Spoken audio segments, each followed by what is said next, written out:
Selamat siang Pak Geri beserta teman-teman. Pada hari ini saya bersama dengan Javas akan mempresentasikan tentang suatu kebudayaan dalam rangka sakramen inisiasi.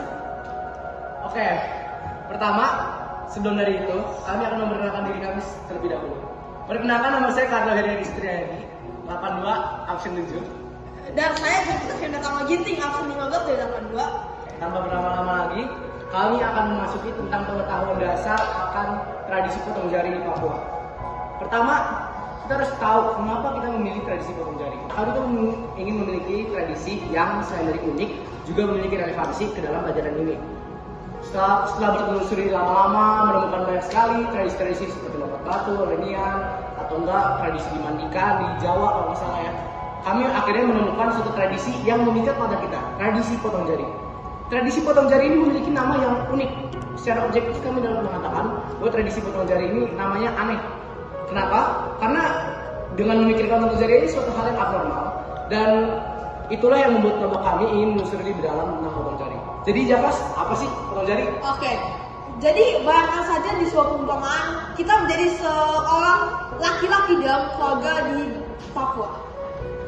Dan tiba-tiba salah satu anggota keluarga kita kehilangan nyawanya. Di situ kita harus memotong jari kita. Dan pertama ada kelingking untuk mensimbolasikan bahwa salah satu anggota keluarga kita telah hilang.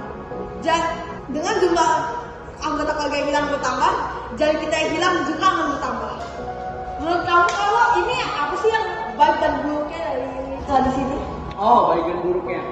Jujur, kalau misalnya kita melihat dari mereka ya, menurut saya ini cukup sadis kalau misalnya untuk kita pelajari. Itu suatu hal yang mungkin saya sendiri yang negatif, tapi saya nggak tahu, mungkin ada yang lain beropini. Tapi sebagai positivitasnya, menurut saya ini tuh memiliki makna yang dalam. Makna ini tuh menandakan kerinduan, kasih sayangan. Karena siapa sih yang memotong jari kecuali nggak sayang sama orangnya? Maksudnya saya kan ini merupakan suatu proses inisiasi, yaitu memasuki suatu kehidupan tanpa suatu keluarga yang tersayang.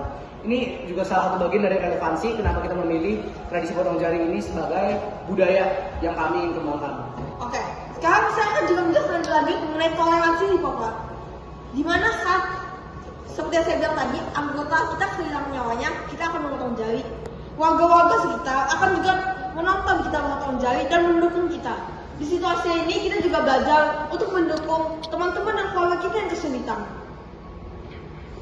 Baik, kalau gitu kami akan mengakhiri dengan memberikan suatu makna kepada tradisi-tradisi ini. Tradisi potong jari ini memiliki makna yang dalam bagi saya sendiri. Bagi saya sendiri, tradisi potong jari ini tuh menjadi suatu hal yang touching. Karena kan sebelumnya saya hanya melihat dan menjudge dari luar bukunya saja.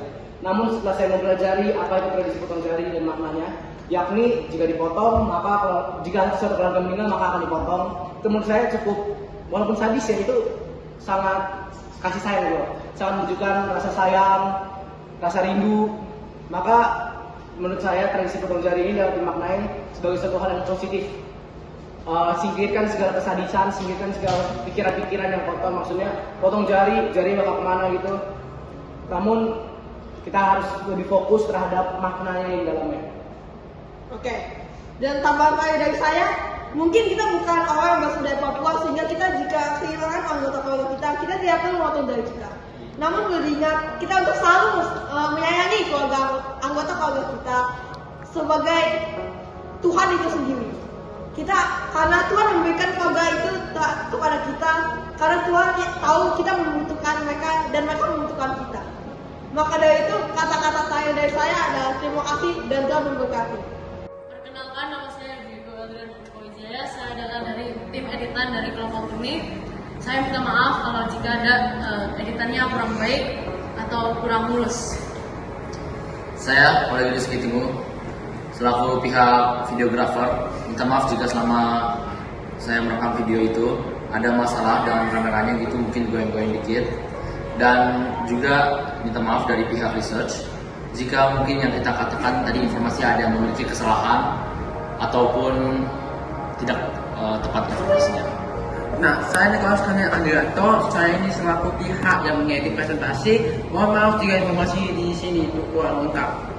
Nama saya Alina Jagung Supandi. Saya bersama dengan Kenny dari tim pembuat PPT. Mohon maaf jika dari BPT mungkin informasi ada yang kurang lengkap, salah atau tidak sesuai. Terima kasih. Terima kasih. Terima kasih banyak. Mohon maaf